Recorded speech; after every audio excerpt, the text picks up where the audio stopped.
الزمالك تفوز على بيراميدز بهدف مقابل لا شيء احرزه اللاعب حسام عبد المجيد من ركله جزاء ويعتلي قمه الدوري الممتاز. بصراحه الكابتن معتمد جمال اللي بيعمله حاليا مع الزمالك ده انجاز. الراجل ده ماسك الزمالك في اسوأ الظروف. ايقاف قيد، لعيبه ما بتاخدش مستحقات، لعيبه كتير بتبقى غايبه. ولكن الراجل ده عمل حاله كبيره جدا في نادي الزمالك. احنا بقينا نشوف فريق تاني. فعلا مدرسه الفن والهندسه عادت من اول وجديد مع الراجل دوت. الراجل ده مقرب اللعيبه من بعض. الراجل ده محبب اللعيبه ببعض.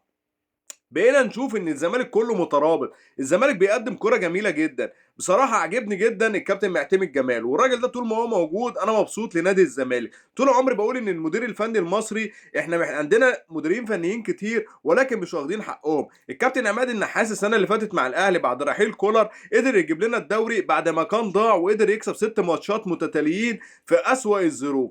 والسنه دي بعد ريفيرو ما عمل فضايح في كاس العالم للانديه مع الاهلي، الكابتن عماد النحاس برضو قدر يكسب الزمالك وقدر يكسب ماتشات صعبه وساب الاهلي في احسن حاله. رحنا جبنا بقى احنا بتاع البطيخ اللي ماسك الاهلي حاليا يستروب، اللي ما ينفعش اصلا يبقى مدير فني ومسكناه. انا نفسي ان احنا نسيب عقده الخواجه ديت وننساها خالص، وندي المديرين الفنيين المصريين ولو جزء بسيط من حقهم، لان هم يستاهلوا اكتر من كده. شايفين الكابتن محمد شوقي ما شاء الله مع زد عامل ازاي، وفي مديرين فنيين كتير.